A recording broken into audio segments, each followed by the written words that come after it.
Mini SUV के segment में Indian car market अभी सबसे ज़्यादा डेवलप होने वाला सेगमेंट है और आज इसीलिए हम बात करने वाले हैं रेनो की इस काइगर के बारे में। ये है RXL 1 लीटर टर्बोचार्ज इंजन के साथ आता है और अगर मैं प्राइसिंग की बात करूं तो इस गाड़ी का एक्स शोरूम लगभग आपको 7,64,000 रुपये के आसपास मिल जाता है। ये गाड़ी आपको इंटीरियर और एक्सटीरियर लुक्स में क्या ऑफर करती है उसकी बात करेंगे। उससे पहले एक चीज़ मैं आपको क्लियर कर देता हूं कि निसान की मैग्नाइट और रेनो की काइगर लगभग एक जैसे ही प्लेटफॉर्म के ऊपर डिज़ाइन है और फीचर्स भी देती हैं। थोड़ा बहुत कॉस्मेटिक चेंजेस रखे गए हैं जो इसके प्राइस में भी डिफरेंस पैदा करते हैं और साथ ही साथ कस्टमर के अट्रैक्शन पॉइंट में भी। लेकिन रेनो की काइगर और निसान की मैग्नाइट अभी हर टाइप के बायर्स के लिए एक काफ़ी अट्रैक्टिव ऑफर बन जाता है। क्या मिलता है आपको इसके RXL वेरिएंट में, आज उसकी बात करते हैं। सबसे पहले तो शुरू करते हैं गाड़ी की फ्रंट प्रोफाइल से। सामने से अगर आप देखेंगे तो यहाँ आपको बिल्कुल सेंटर में काफ़ी बड़ा सा जो रेनो का लोगो है वो देखने के लिए मिलेगा और दोनों साइड से आपको इस ग्रिल के ऊपर क्रोम के जो एलिमेंट्स हैं वो देखने के लिए मिल जाते हैं। थोड़ा सा अगर आप इस साइड आएंगे तो इस सेगमेंट के ऊपर आपको यहाँ पर प्रॉपर DRL और नीचे यहाँ पर टर्न इंडिकेटर की प्लेसमेंट दी गई है और हेडलैम्प सेक्शन इसका आपको यहाँ नीचे बम्पर पर प्लेस्ड मिलता है जो आपके लो बीम और हाई बीम के लिए वर्क करेगा। नॉर्मल हाइलोजन बल्ब्स आपको दिए गए हैं, रिफ्लेक्टर बेस आपको इसमें प्रॉपर हेडलैम्प सेटअप मिल जाता है।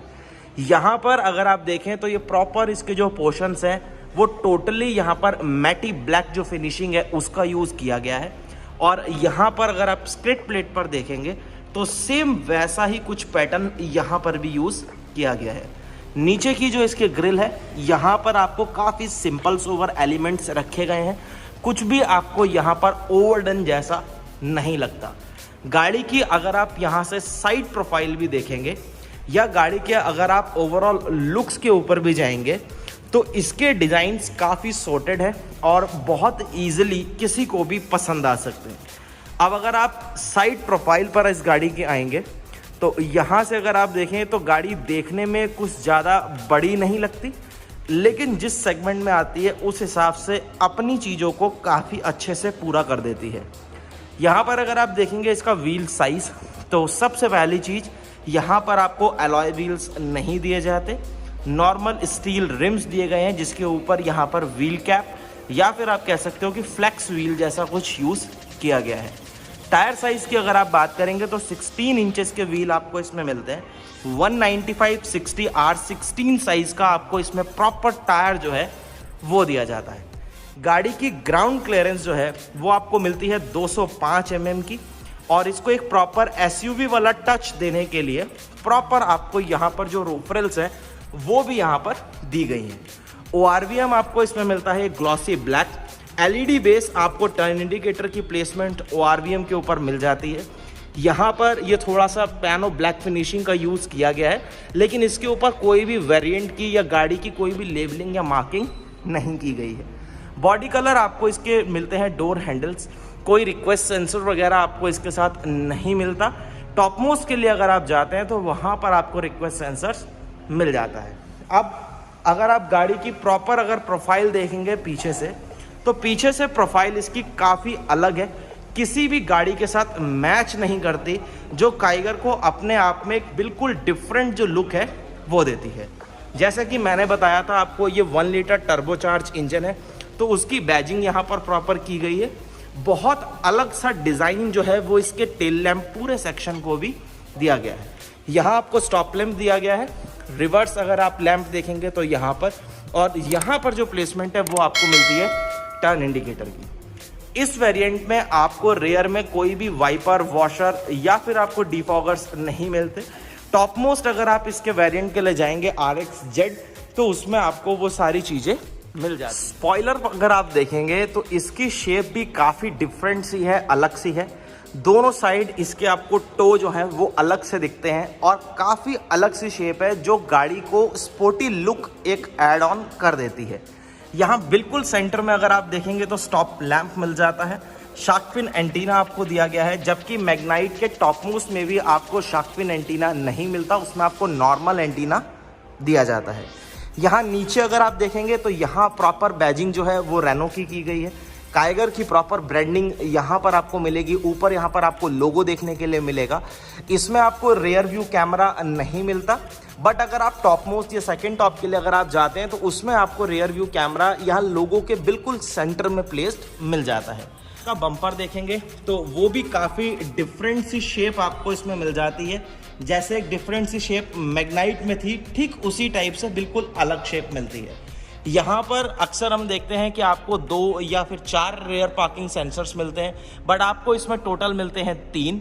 और रिफ्लेक्टर्स की जो प्लेसमेंट है वो आप यहाँ पर देख सकते हैं, इस टाइप से यहाँ पर रिफ्लेक्टर्स की प्लेसमेंट की गई है। और यहाँ पर अगर आप देखें तो ये लाइट्स जो है इसकी टेल लाइट, इसमें कितना यहाँ पर शेप जो है इसकी ऐसे दी गई है, यहाँ पर प्रॉपर एक ग्रिपिंग जो है वो बन सकती है। अब अगर आप देखेंगे तो इसके गाड़ी के बम्पर के साथ ही यहाँ पर जो साइड में इसके प्लास्टिक की क्लाइडिंग्स है यहाँ पर नहीं दी गई डोर पर, लेकिन ये जो इसके एजेस हैं यहाँ पर प्रॉपर कर्व पर दी गई है। और नीचे अगर आप देखेंगे तो यहाँ पर भी आपको प्रॉपर प्लास्टिक की जो क्लाइडिंग्स है उसका यूज़ किया गया है। और काफ़ी अच्छी और प्रैक्टिकल जो ग्राउंड क्लियरेंस है वो आपको इसमें देखने के लिए मिल जाती है। 205 mm की ओवरऑल ग्राउंड क्लियरेंस आपको काइगर में मिल जाती है। अब बात करते हैं इसके बूट स्पेस की। तो सबसे पहले इसकी बूट को अनलॉक करते हैं।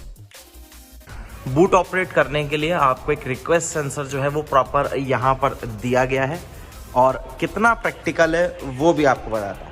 तो सबसे पहले अगर आप देखें यहाँ पर आपको थोड़ी सी प्रॉब्लम आ सकती है, क्योंकि यहाँ पर आपका लोडिंग अनलोडिंग के लिए जो स्पेस है वो ये थोड़ा सा काफ़ी ऊंचा है, तो उसमें आपको प्रॉब्लम फेस करनी पड़ सकती है।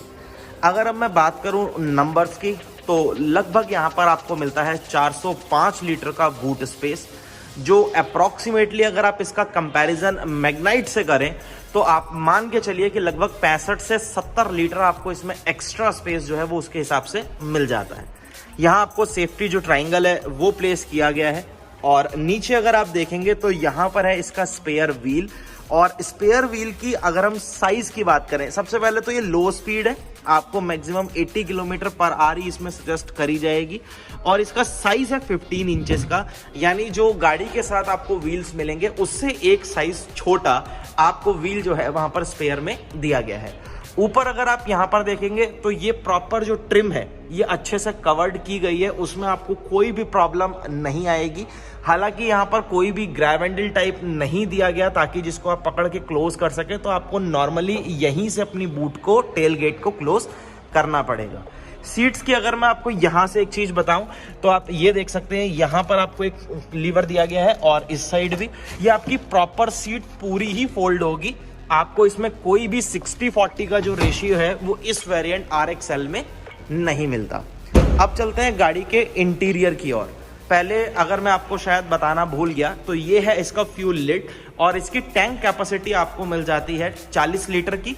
अच्छा खासा स्पेस भी आपको गाड़ी में मिलेगा, क्योंकि व्हील बेस भी इसका आपको 2500 यानी 2500 mm के आसपास मिल जाता है। इंटीरियर की अगर आप बात करेंगे तो सबसे पहले ये है driver side door trim. Door trim पर आप देखेंगे कोई सॉफ्ट टच नहीं है, लेकिन डिफरेंट टेक्सचर जो है वो यूज किए गए हैं, जिससे इसका प्रॉपर डोर ट्रिम आपको काफी स्टाइलिश और अलग लगेगा, कहीं से भी कॉमन नहीं लगेगा। यहाँ पर अगर आप देख रहे हैं तो यहाँ काफी अच्छे से एलिमेंट्स जो है वो यूज किए गए हैं। प्रॉपर एक SUV वाला आपको फील मिले उसके लिए आपको यहाँ पर ऐसा ग्रैब हैंडल जो है वो दिया गया है, जैसे हमने पहले ब्रेजा में भी देखा है। ग्लॉसी ब्लैक में ही आपको यहाँ पर प्रॉपर जो डोर लीवर है वो आप देख सकते हैं, काफी बड़ी सी आपको यहाँ पर दिखने के लिए मिलेगी। नीचे स्पीकर ग्रिल, बॉटल होल्डर का आपको प्रॉपर जो प्लेस है वो यहाँ पर दिया गया है। चारों ही पावर विंडोज के कंट्रोल्स आपको मिल जाते हैं। यहाँ पर आपको ORVM से रिलेटेड प्रॉपर कंट्रोल्स जो है वो दिए गए हैं, आप इसको यहाँ से एडजस्ट कर सकते हैं। चाइल्ड सेफ्टी लॉक आपको यहाँ पर मिलेगा। और अगर आप देख पा रहे हो तो यहाँ पर एक काफी डिफरेंट सा जो टेक्सचर है, जैसे फिश की स्किन होती है उस टाइप से जो टेक्सचर है वो आपको यहाँ पर प्रॉपर देखने के लिए मिलेगा। इंटीरियर में अगर शिफ्ट होंगे तो कुछ आपको ओवरऑल ऐसा देखने के लिए मिलता है। काइगर RXL जो इसका वेरिएंट है उसका प्रॉपर जो इंटीरियर है वो, इसमें आपको पोस्टकार्ड नहीं मिलता। नॉर्मल आपको फिजिकल की यहाँ पर आपको इंसर्ट करनी पड़ेगी। तो और फिजिकल की जो आपको इसके साथ मिलती है वो आपको मिलेगी कुछ इस टाइप से। इस साइड आपको मिलेगा यहाँ पर रेनो का प्रॉपर लोगो, और यहाँ पर अगर आप देखेंगे तो आपको दो यहाँ पर बटन्स मिल जाएंगे गाड़ी को लॉक और अनलॉक करने के लिए। और फिजिकली आपको अपनी की यहाँ पर इंसर्ट करनी होगी जब भी आपका गाड़ी को इग्निशन ऑन करना है। तो इस वेरिएंट में आपको हाइट एडजस्टमेंट जो है वो फीचर नहीं मिलता। प्रॉपर सीट्स जो है वो आपको यहाँ पर फैब्रिक में ही देखने के लिए मिलेगी, कहीं पर भी इसमें लेदर का यूज नहीं किया गया। अब चलते हैं गाड़ी के इंटीरियर की ओर, और अंदर आपको इसमें क्या कुछ मिलने वाला है उसकी बात कर लेते हैं। तो ये है रेनो काइगर RXL जिसकी हम बात कर रहे थे, उसका प्रॉपर इंटीरियर। तो आज शुरू करते हैं इसके स्टीयरिंग व्हील से। सबसे पहले अगर आप देखेंगे तो यहाँ पर आपको कोई भी स्टीयरिंग के ऊपर माउंटेड कंट्रोल्स नहीं दिए गए, ना ही आपको MID से रिलेटेड यहाँ पर कुछ मिलता है। और इसके टॉप मोस्ट वेरिएंट में भी अगर मैं आपको बताऊं, क्रूज कंट्रोल का फीचर आपको नहीं मिलता, जबकि मैग्नाइट में आपको वो फीचर मिल जाता है। और यहाँ पर अगर आप देखेंगे तो यहाँ पर भी आपको कोई कंट्रोल्स नहीं दिए गए टच स्क्रीन से रिलेटेड, क्योंकि आपको इसमें टच स्क्रीन नहीं बल्कि एक नॉर्मल आपको कुछ इस टाइप से म्यूजिक सिस्टम यहाँ पर दिया गया है। एक बार मैं गाड़ी ऑन करता हूँ और ऑन करके मैं आपको दिखाता हूँ कि इसकी डिस्प्ले में आपको क्या कुछ विजिबल होता है। पहले तो मुझे इसका फैन क्लोज करना पड़ेगा, और तो ये मैंने इसे कर दिया आप क्लोज। यहाँ पर अगर आप देखेंगे तो एक ये पावर के लिए आपको स्विच यहाँ पर दिया गया है। अभी फिलहाल ये टाइम आपको शो कर रहा है। कुछ नीचे आपको वॉल्यूम भी आप यहाँ से एडजस्ट कर सकते हैं। नीचे कुछ आपको शॉर्टकट कीज जो है वो देखने के लिए मिल जाएगी, और इस साइड जो है वो आपको ट्यून अप करने के लिए देखने के लिए मिलेगा। और यहाँ पर आपको एक USB पोर्ट जो है वो दिया गया है। वैसे अगर आप चाहें तो इस प्रॉपर म्यूजिक सिस्टम को आप अपडेट करवा सकते हैं अपने हिसाब से आफ्टर मार्केट। अगर मैं आपको अब डैशबोर्ड की बात करूं तो डैशबोर्ड भी काफी सिंपल सोवर है। जैसी क्वालिटी की आप इस सेगमेंट में उम्मीद करते हैं तो कुछ आपको वैसा मिल जाता है, उसमें आपको कोई दिक्कत नहीं मिलेगी। कहीं से ज्यादा आपको शिकायत वाली बात भी नहीं है, बहुत अच्छा नहीं है तो कहीं पर बहुत बुरा भी यूज मटेरियल नहीं किया गया। ओवरऑल काफी अच्छा है। एयर बैग की बैजिंग जो है वो यहाँ पर आपको की गई है, यहाँ पर आप देख सकते हैं। और अगर आप काइगर के टॉप मोस्ट वेरिएंट में जाएंगे RXZ, उसमें आपको टोटल 4 एयर बैग मिलते हैं, जबकि मैग्नाइट में आपको टॉप में भी 2 ही मिलते हैं। तो यहाँ पर आपको ये सिल्वर थोड़ी सी फिनिशिंग जो है वो यूज की गई है प्रॉपर AC वेंट से लेकर यहाँ तक। और इधर अगर आप देखेंगे तो नीचे आपको ग्लोव बॉक्स मिलेगा, और टू बी वेरी ऑनेस्ट इसका साइज बहुत अच्छा है। पर्टिकुलर इसमें अच्छी खासी स्पेस जो है वो आपको मिल जाएगी। आप बहुत आराम से इसमें अपना यूज प्रैक्टिकली इसको कर सकते हैं। AC वेंट सेंटर में यहाँ पर दिए गए हैं, और ये देखने में काफी फीके से लगते हैं। पर्सनली मैं बताऊं मुझे बिल्कुल अच्छा नहीं लग रहा है। अगर ऐसा ही कुछ यहाँ पर जो सिल्वर एलिमेंट है यहाँ पर भी अगर यूज करा जाता तो इसकी जो लुक है वो और अच्छी हो जाती। अब अगर आप यहाँ पर देखेंगे तो ये कुछ डमी बटन्स है।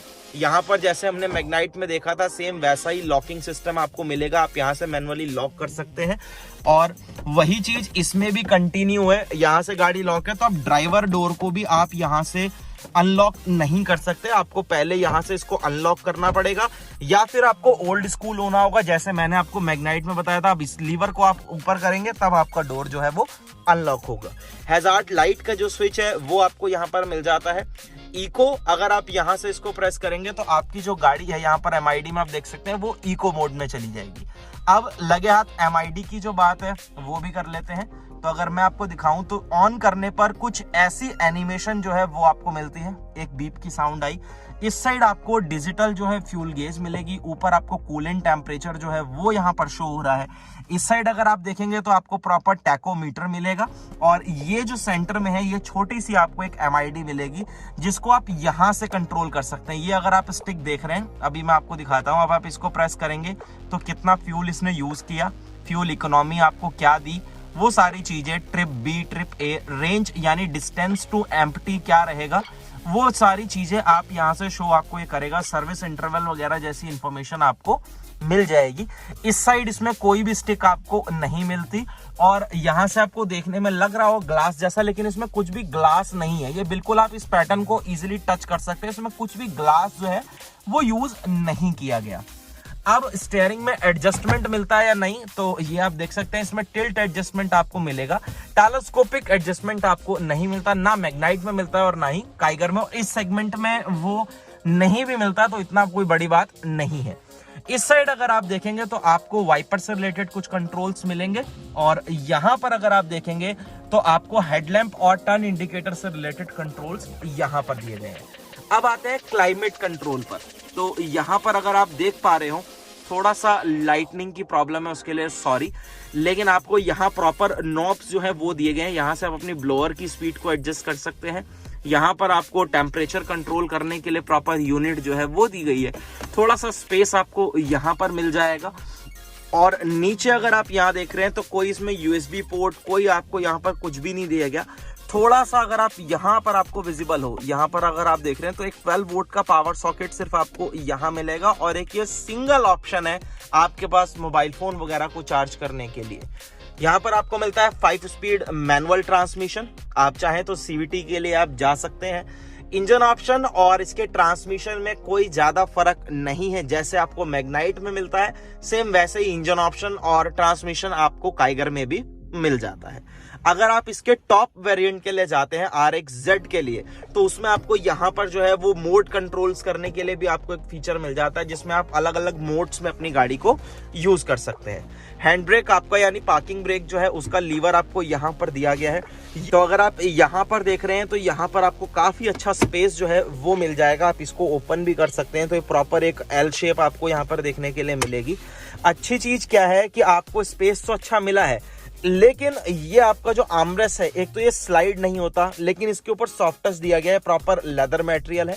टॉप मोस्ट में अगर आप जाएंगे तो ये प्रॉपर ना स्लाइड होकर क्लॉज भी हो जाता है, पूरा बंद हो जाता है, जो एक आपको ओवरऑल काफी अच्छी सी फील देता है, लेकिन वो चीज आपको यहाँ पर नहीं दी गई है। अब अगर आप ऊपर शिफ्ट होंगे तो इस साइड आप वाइजर पर देखते हैं कोई वैनिटी लाइट वगैरह या मिरर आपको नहीं मिलेगा। कैबिन लाइट आपको पूरी गाड़ी में सिर्फ एक ही दी गई है यहाँ पर फ्रंट में, और यहाँ से आप इसको कर सकते हैं हाइलोजन बेस। IRVM जो है वो आपको यहाँ पर दिया गया है, आप मैनुअली इसको एडजस्ट कर सकते हैं। और यहाँ पर भी आपको कोई भी वैनिटी लाइट मिरर पर भी कुछ नहीं दिया जाता। अब अगर मैं आपको बताऊं इस सीट्स कैसी हैं, तो देखिए सीट्स की जो कुशनिंग है वो ओवरऑल काफी अच्छी है, उससे आपको कोई प्रॉब्लम नहीं फील होगी। अंडर थाई सपोर्ट भी मुझे काफी अच्छा मिल जाता है। यहाँ पर साइड्स में इसकी प्रॉपर सपोर्ट जो है वो भी दी गई है, उससे रिलेटेड खैर मेरे को कोई भी प्रॉब्लम नहीं आएगी। मैग्नाइट से मेरे को इसमें बेटर क्या लगा, मेरे को ये MID थोड़ी सी सॉर्टेड लगी। मैग्नाइट की जो MID है वो थोड़ी सी ओवरडन लगती है, ज्यादा ही स्टाइलिश टाइप का उसमें कुछ एनिमेशन दिए गए हैं, लेकिन ये आपको थोड़ा सा कॉमन फील दिलवाती है, जो कि एक अच्छी चीज है। आपको ज्यादा परेशान या फिर आपको ज्यादा अलग सा कुछ इसमें ऐसा फील नहीं होता। और यहाँ पर शायद मैंने आपको नहीं बताया, तो रेनो की भी प्रॉपर जो ब्रांडिंग है वो यहाँ पर ऊपर की गई है। अब चलते हैं, पहले इस सीट को मैं एडजस्ट कर लेता हूं अपनी ड्राइविंग पोजीशन के हिसाब से। तो ये है लगभग मेरी प्रॉपर अच्छी है कंफर्टेबल ड्राइविंग पोजीशन। अब चलते हैं इस गाड़ी की एक बार सेकंड रो में, और सेकंड रो में ये हमारे को कितना स्पेस देगी, कितना स्पेस मिलेगा उसकी बात। अब अगर स्पेस की बात करें तो स्पेस आप देख सकते हैं कि मैं इजीली अपने यहाँ पर पैर नीचे मूव कर सकता हूँ, कोई दिक्कत नहीं है। अंडर थाई सपोर्ट थोड़ा सा लग रहा है मुझे कि अंडर थाई सपोर्ट इसमें उतना अच्छा नहीं है जितना इसकी फ्रंट की सीट्स में आपको मिलता है। नी रूम से कोई दिक्कत नहीं है, नी रूम आपको इसमें अच्छा खासा मिल जाता है। एमिनिटीज की अगर आप बात करेंगे तो देखिए यहाँ पर आपको जो है वो AC वेंट्स दिए गए हैं, फ्लो भी आप उसका यहाँ से कंट्रोल कर सकते हैं, और बहुत हल्के से यहाँ पर आपको क्रोम के एलिमेंट्स भी विजिबल हो जाएंगे। नीचे अगर आप देखेंगे तो यहाँ आपको एक 12 वोल्ट का पावर सॉकेट जो है वो दिया गया है, आप अपने इजीली यहाँ पर कोई भी मोबाइल फोन वगैरह चार्ज कर सकते हैं। हम्प टनल तो इसमें बिल्कुल ना के बराबर है। और यहाँ पर अगर आप देखेंगे तो ये सीट भी मोस्टली मतलब आप ये लगा लीजिए लगभग फ्लैट के बराबर है। तो यहाँ पर भी अगर कोई बैठेगा, तो मैं आपको बैठ के भी दिखाता हूँ, यहाँ पर भी अगर मैं बैठूंगा तो मेरे को ये इस टाइप से पैर रखने में दिक्कत जरूर होगी, लेकिन अगर मैं इस टाइप से अपने पैर रख लूं, या कोई भी अगर यहाँ पर बैठे और यहाँ पर अगर वो अपने इस टाइप से पैर रख ले, तो कोई इतना हम्प है नहीं, बिल्कुल टनल ना के बराबर है, तो उसमें आपको कोई प्रॉब्लम नहीं आएगी। आप बहुत ईजिली यहाँ पर 250-300 किलोमीटर की भी अगर आपकी जर्नी है तो आप आराम से बैठ जाओगे, आपको कोई शिकायत नहीं होनी चाहिए। अब अगर आप ऊपर शिफ्ट होंगे तो यहाँ आपको ग्रैब हैंडल्स दिए गए हैं, दोनों साइड आपको मिलेंगे, लेकिन आपको हुक वगैरह जो है वो यहाँ पर कोई भी नहीं दी गई है अपना कोट या ब्लेजर वगैरह आपको रखने के लिए, और ना ही यहाँ पर ऊपर कोई भी आपको कैबिन लाइट मिलेगी। ओवरऑल सिर्फ एक ही आपको कैबिन लाइट है जो गाड़ी के बिल्कुल फ्रंट में आपको दी गई है, ड्राइवर और को ड्राइवर सीट के ऊपर। तो यहाँ पर लगभग मैंने आपको सब कुछ बता ही दिया है। हाँ, एक चीज जो रह गई है वो ये है कि आपको इस वेरिएंट में RXL, इसमें आपको इसके हेडरेस्ट जो हैं वो भी एडजस्टेबल रेयर में नहीं मिलते हैं। वैसे आपको प्रॉपर इसमें 3 पॉइंटेड सीट बेल्ट जो है वो मिल जाती हैं, लेकिन आपको इसमें जो हेडरेस्ट है वो एडजस्टेबल नहीं मिलते। और यहाँ से अगर आप देखें तो प्रॉपर जो इसकी प्रोफाइल है गाड़ी की वो आपको काफ़ी सॉर्टेड लगती है, अच्छी लगती है। कहीं से भी इसके डिज़ाइंस में या आपको कुछ ऐसा नहीं मिलता जिसकी वजह से कोई भी रिजेक्शन का जो रीज़न है वो आपके सामने बने। RXL भी आपको काफ़ी कुछ ऑफर कर देता है अगर आप इसके वेरिएंट के हिसाब से जाएं, और अगर आप जाते हैं इसके RXZ यानी इसके टॉप मोस्ट वेरिएंट के लिए, तो उसमें आपको 4 एयर बैग के साथ साथ मोड्स भी मिल जाते हैं डिफरेंट। आप उसमें मोड्स में अपनी गाड़ी को यूज़ कर सकते हैं। काफ़ी अच्छा जो उसका कॉस्मेटिक चेंजेस है इंटीरियर में वो भी आपको देखने के लिए मिल जाते हैं, जो कि काफ़ी अच्छी चीज़ है। हालांकि RXL जिसकी आज हम बात कर रहे थे, एक्स शोरूम की अगर आप ऊपर बात करें तो ये लगभग 7,64,000 रुपये में आपको गाड़ी मिल जाती है, जो कि 1 लीटर टर्बोचार्ज इंजन के साथ आपको ऑफर की जाती है, और ये है इसका मैनुअल ट्रांसमिशन। अब एक बार इसका इंजन बे जो है वो ओपन करते हैं, और इंजन बे की जो प्लेसमेंट्स हैं वो कितनी नीट है वो मैं आपको दिखा देता हूँ। तो उसके लिए आपको यहाँ पर जो इसका लीवर है प्रॉपर वो दिया गया है, यहाँ से आप करेंगे और ये आप इसका जो हुड है वो प्रॉपर ओपन हो जाएगा। तो ये है RXL का प्रॉपर इंजन बे। 1 लीटर का आपको इसमें प्रॉपर जो है टर्बोचार्ज इंजन मिल जाता है। ऊपर अगर आप हुड पर देखेंगे तो यहाँ पर भी प्रॉपर जो है इसको कवर्ड किया गया है हीट और नॉइस रिडक्शन के लिए, तो वो काफ़ी अच्छी चीज़ है। और जैसे हमने मैग्नाइट में देखा था सेम वैसे ही आपको यहाँ पर लिक्विड फीलर जो इसका है वो यहाँ पर ऊपर दिया गया है, यानी स्पेस मैनेजमेंट, क्योंकि सेम प्लेटफॉर्म पर बनती हैं, एक जैसे प्लांट्स में बनती हैं, तो वो कहीं ना कहीं आपको उसकी झलक मिलती है। और काफ़ी नीटली प्लेस है यहाँ पर, आपको कुछ भी इसमें ऐसी चीज़ें नहीं मिलेगी। जो एक मेजर कमी मेरे को लगी, आप यहाँ पर अगर नीचे देख पा रहे हो तो ये फ्लोर पूरी है, यानी इसमें आपको नीचे इंजन प्रोटेक्शन जो गार्ड है वो नहीं मिलता, वो ज़रूर मिलना चाहिए, क्योंकि कई बार स्टोन चिपिंग से और पानी की जो फ्लैशेस होती हैं उससे आपको काफ़ी वो बचा लेता है, तो वो चीज़ ज़रूर मिलनी चाहिए थी। तो यही था आप सभी लोगों के लिए RXL के बारे में एक प्रॉपर रिव्यू। उम्मीद करता हूं कि आपको वीडियो अच्छा लगा होगा। अगर आपको वीडियो अच्छा लगा है तो आप लाइक एंड इसको शेयर करिए, चैनल को सब्सक्राइब करिए। बहुत जल्द मिलते हैं एक नई वीडियो में। धन्यवाद।